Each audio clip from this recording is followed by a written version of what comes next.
History does not record everyone at the moment of their birth. For most people, history begins only when their existence becomes useful to someone else. Shajar al-Durr does not enter history as a child. She does not enter it as a daughter. She does not enter it as a named individual. We do not know where she was born.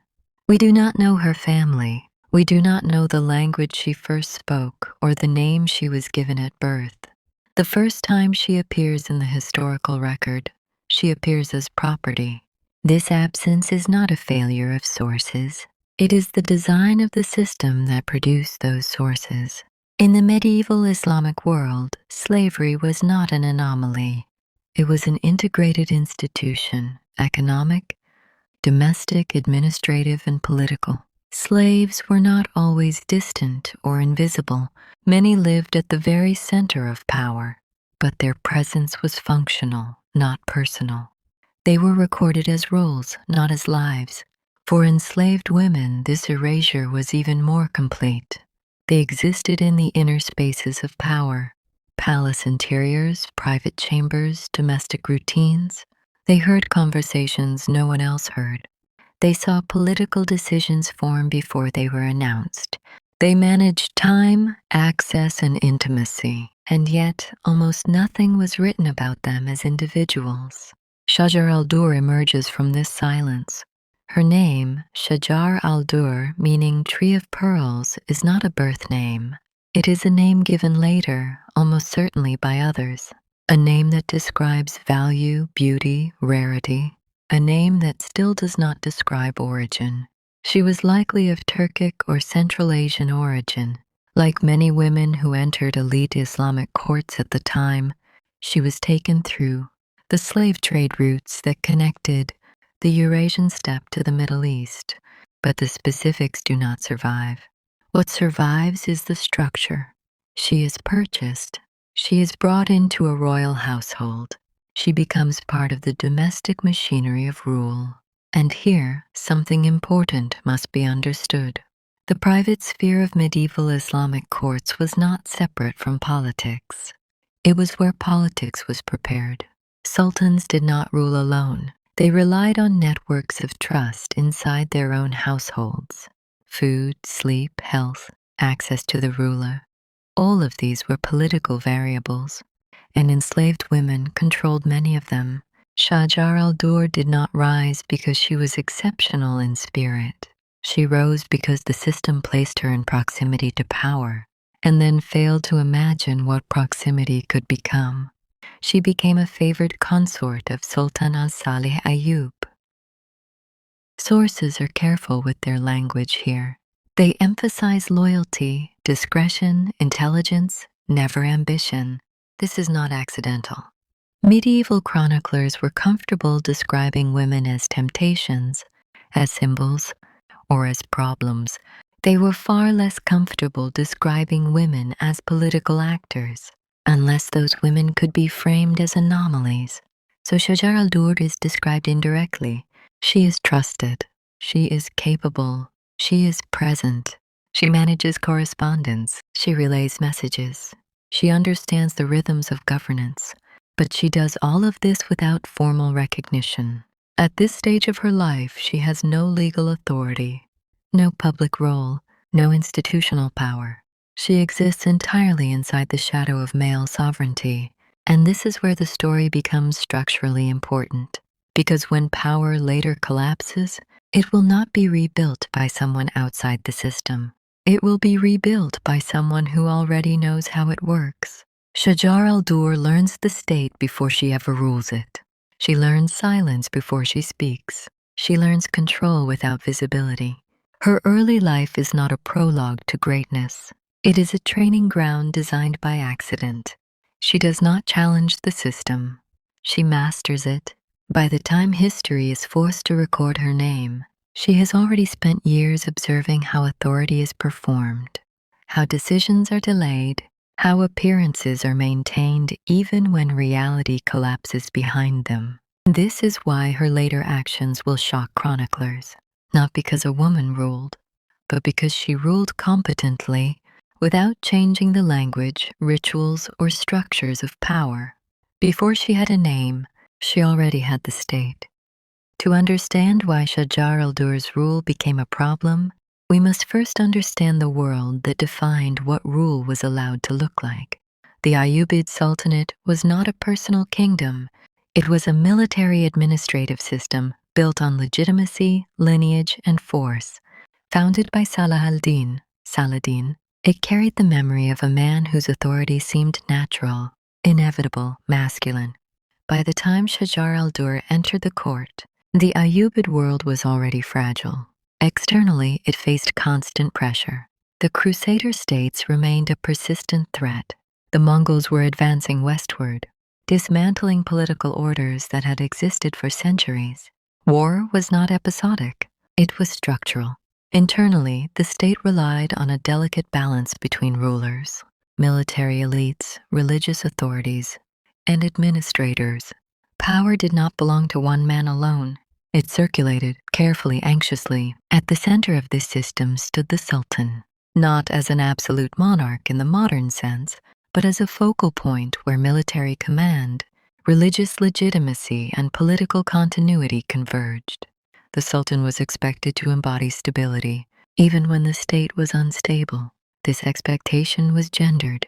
Authority was imagined as male by default, not because women were incapable, but because governance was linguistically, legally, and ritually constructed around male presence. Friday sermons mentioned the ruler by name.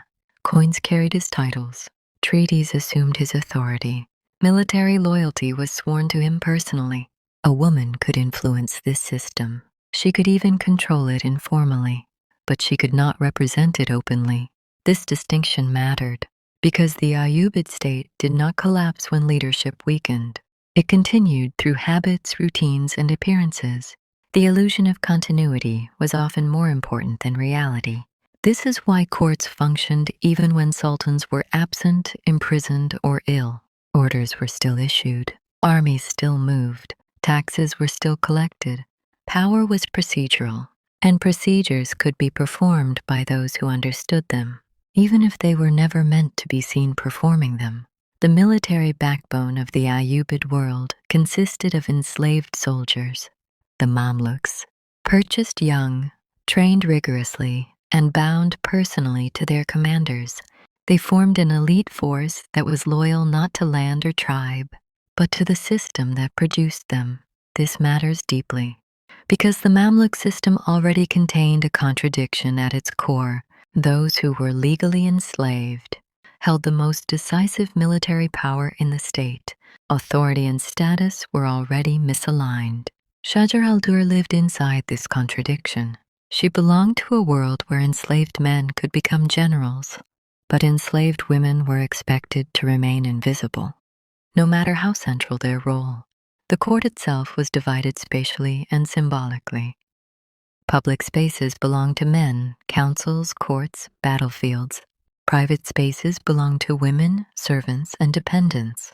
But private did not mean powerless. Decisions were shaped in corridors, chambers, and routines. Influence moved quietly through access and timing rather than proclamation.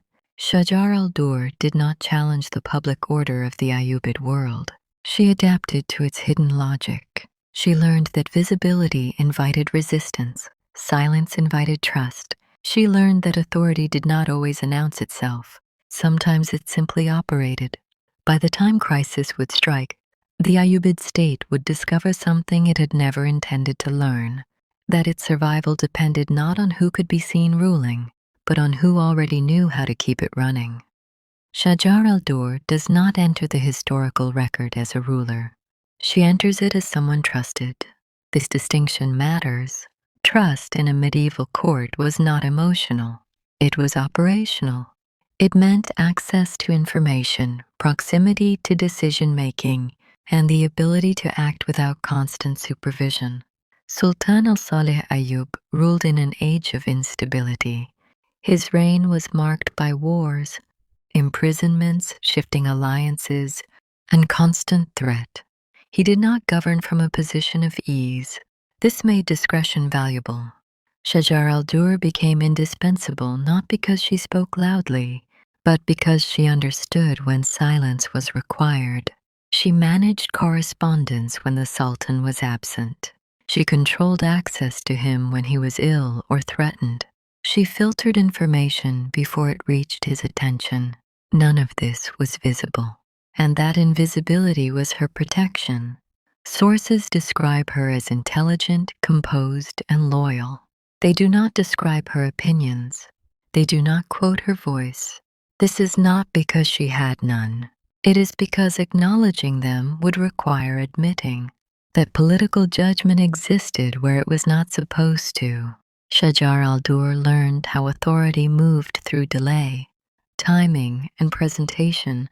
She learned that decisions were often less about content and more about when and how they appeared. She learned how to maintain the illusion of male sovereignty, even when that sovereignty was physically absent. This skill would later become crucial during periods when Al-Salih Ayyub was imprisoned or incapacitated. The machinery of rule did not stop. Orders continued to circulate. The court functioned. Someone ensured continuity. But chroniclers are careful here. They never say she ruled. They say she assisted. They say she served. They say she remained within her place. These phrases are not neutral. They mark the boundary of what could be said. To describe Shajar al-Durr as a political actor before she held formal power would destabilize the narrative of male governance itself. So her influence is described as extension, not origin, as reflection, not source. But proximity changes everything. By observing how power responded to pressure, she learned its weaknesses. By managing crises without acknowledgement, she learned how fragile legitimacy truly was. She became fluent in the rituals of authority, without ever being named their bearer. This is why her later rule would appear sudden. It was not. It was prepared in silence. Shajar al-Durr did not overthrow the system. She stepped into it when it failed, and the system recognized her, even if history resisted doing the same. The death of a ruler is usually a public event. It marks an end, but it also announces a transfer. This death did neither. In 1249, during the Seventh Crusade, Sultan al-Salih Ayyub died. He did not die in a palace surrounded by ceremony. He died during a military crisis, with enemy forces advancing, and the state already under strain. If his death had been announced immediately, the consequences would have been catastrophic. The army would have fractured. The Mamluks would have contested authority. The Crusaders would have exploited the vacuum. So the truth was concealed. The body of the Sultan was hidden. His death was known only to a small circle, and at the center of that circle stood Shajar al-Durr. She did not declare herself ruler. She did not call for succession. Instead, she preserved the illusion that nothing had changed. Orders continued to be issued in the Sultan's name. Seals were used. Messages were sent. The machinery of the state remained in motion. This was not deception for personal gain. It was administrative necessity. The state could not afford truth. Shajar al-Durr coordinated with senior Mamluk commanders. She managed communication between the palace and the army. She controlled access to information with precision. Nothing in the system officially acknowledged her authority, and yet nothing functioned without her consent. This period lasted weeks. Weeks in which Egypt was governed by a woman who did not legally exist as a ruler, and by a man who was already dead. Chroniclers struggle with this moment. They describe actions without assigning agency. They narrate continuity without naming the hands that maintained it, because to name her would be to admit that legitimacy is not inherent. It is performed. During this concealed interregnum, the state defeated the immediate Crusader threat. Louis IX of France was captured. The military crisis was resolved. The state survived, and it survived under her coordination. When the death was finally announced, there was no collapse, because the most dangerous moment had already passed. Shajar al-Durr had demonstrated something irreversible, that authority does not require visibility, that sovereignty can operate without recognition, that the state could function perfectly, while violating every assumption about who was allowed to rule. Once this had happened, returning to the previous order was impossible. The problem was no longer whether she could govern. The problem was what the system would do, now that it had seen her do it. When the truth could no longer be concealed, the state faced a question it had never prepared an answer for. The sultan was dead. The crisis had passed. The state still stood, and the person who had ensured its survival was a woman.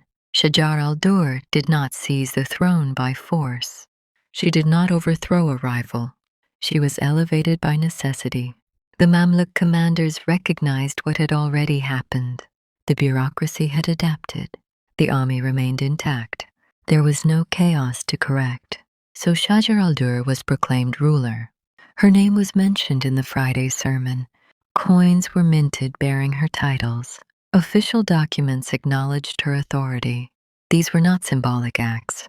They were the legal language of sovereignty. For the first time, the Ayyubid state publicly acknowledged a woman as its ruler, but acknowledgement did not mean acceptance. Every ritual that affirmed her authority also exposed the system's discomfort. Chroniclers record the facts with restraint. They do not celebrate. They do not condemn openly. They simply note the anomaly. Shajar al-Durr ruled without altering the structures of power. She did not redefine governance. She did not speak in a new political language. She ruled as a sultan was expected to rule. And that was precisely the problem. Because legitimacy in the medieval Islamic world was not only administrative, it was theological. The Abbasid caliph in Baghdad refused to recognize her authority. His objection was not military, it was conceptual. A woman, he argued, could not hold sovereign power, not because she had failed, but because her success itself was unacceptable. This refusal revealed the boundary of the system. Shajar al-Durr could govern the state. She could command loyalty. She could maintain order. But she could not embody authority without destabilizing the narrative that sustained it. Her reign lasted only a few months, not because she was ineffective, but because the system could not tolerate the precedent. What she represented was more dangerous than rebellion. She proved that the rules were performative, and once performance is exposed, power must retreat or reassert itself violently. The solution would come soon, but first, the world had to see that for a brief moment, Egypt had a sultana. Shajar al-Durr's reign did not fail because she governed poorly. It failed because it revealed a contradiction the system could not resolve. The problem was not performance. The problem was representation. Medieval Islamic sovereignty was built on more than control of territory or armies. It rested on symbols, rituals, and assumptions that defined who could embody authority. A ruler was not only someone who governed. A ruler was someone who could be named, seen, and accepted. As the physical vessel of political and religious legitimacy, Shajar al-Durr fulfilled every administrative requirement of rule. The state functioned. The army remained loyal. The bureaucracy adapted. But legitimacy did not follow efficiency. The Abbasid caliph's refusal to recognize her was not a personal judgment. It was a defensive structure. If a woman could be sultan, then the symbolic order of power was not natural. It was constructed, and constructed systems are fragile once exposed. Legal scholars debated quietly. Officials hesitated publicly. No one denied that the state still worked, but many insisted that it should not work this way. The language used against Shajar al-Durr was careful. She was not called a tyrant.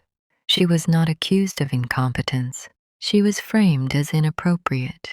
This framing mattered. It shifted the discussion away from capability and toward legitimacy. Her presence forced a question.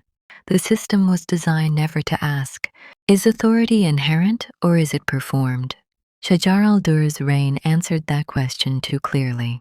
She did not rule as an exception. She ruled as a sultan. And that normality was destabilizing. The solution, then, could not be administrative. It had to be symbolic. The state required a male figure. To absorb legitimacy, Shajar al-Durr was pressured to retreat. Without appearing defeated, she would remain essential, but she would no longer be visible. The system would survive by reasserting its image while preserving its function. This compromise would shape the next phase of her life, not as ruler, but as the axis around which power continued to turn. The problem of Shajar al-Durr's rule did not require her removal. It required her transformation.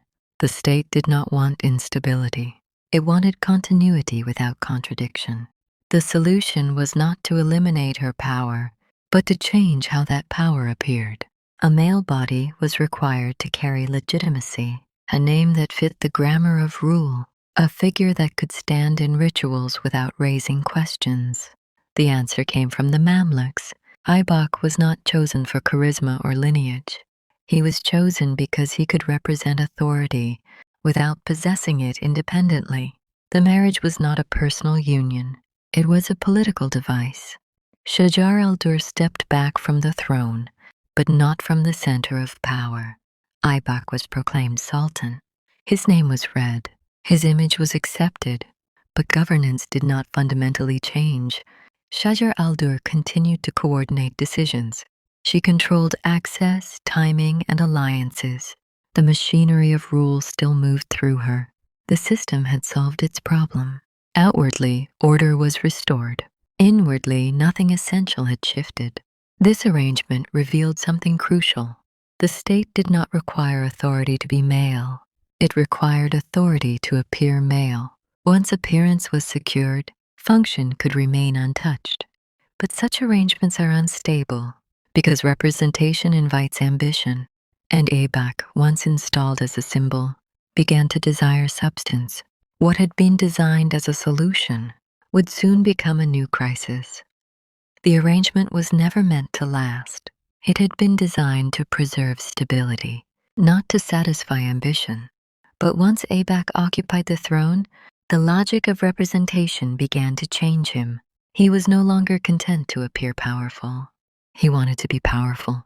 Shajar al-Durr had created a system in which she controlled authority without embodying it. Aibak now sought to reverse that equation. The tension between them was not personal. It was structural. As long as Shajar al-Durr remained central, Aibak could not fully claim sovereignty. Her presence was a reminder that his authority was conditional. So he moved to eliminate the condition. Aibak attempted to secure his position by seeking a new marriage alliance, one that would detach him from Shajar al-Durr and anchor his rule elsewhere. This was not betrayal in emotional terms. It was a political act. Shajar al-Durr understood it immediately. She had survived by reading systems, not intentions, and she responded as the system had taught her to respond, decisively. Aibak was killed inside the palace. Sources disagree on the details, but not on the result. His death did not restore her authority. It destroyed what remained of her protection. The system no longer needed her. She had solved its crisis. Then she had become one. Shajar al-Durr was arrested. She was stripped of status. She was confined. Her death was violent and public, not as punishment for murder, but as a warning. She was beaten to death by servants inside the citadel. There was no trial, no justification. Her body was discarded. And then, the final act. She was removed from the narrative. Chroniclers reduced her to a footnote, a disturbance, an aberration. Her reign was shortened, her competence minimized, her name disconnected from governance. History did not argue with her. It erased her. Shajar al-Durr did not disappear from history because there was no record of her. She disappeared because her presence was inconvenient. The chronicles did not forget her. They reclassified her. She became a problem to be explained away, not a ruler to be understood. Medieval historians were not neutral observers. They wrote within ideological boundaries that defined what could be remembered and what had to be corrected. A woman who ruled competently, without divine punishment, without chaos, without collapse, posed a narrative threat, so her reign was shortened in writing. Her authority was attributed to others. Her decisions were reassigned. She was transformed from agent to anomaly. Her story was framed as a disruption rather than as evidence. This pattern was not unique to her, but it was particularly severe in her case, because Shajar al-Durr had ruled openly. She had not remained safely behind a male figure. She had occupied the throne herself. This made her impossible to absorb quietly. Later, historians emphasized her violence, not her governance. They remembered her death, not her administration. This shift served a purpose. It restored the logic of the system. By reducing her to a cautionary tale, history reasserted its rules. But erasure is never complete. Coins remain, documents survive, architectural traces persist, and more importantly, the contradiction remains unresolved. Shajar al-Durr forces a question that history prefers not to answer. If authority functioned, if the state endured, if governance succeeded, then what exactly made her unacceptable? The answer is not found in her actions. It is found in the limits of historical imagination. Shajar al-Durr does not belong only to the 13th century. She belongs to every moment when power functions without fitting its own story.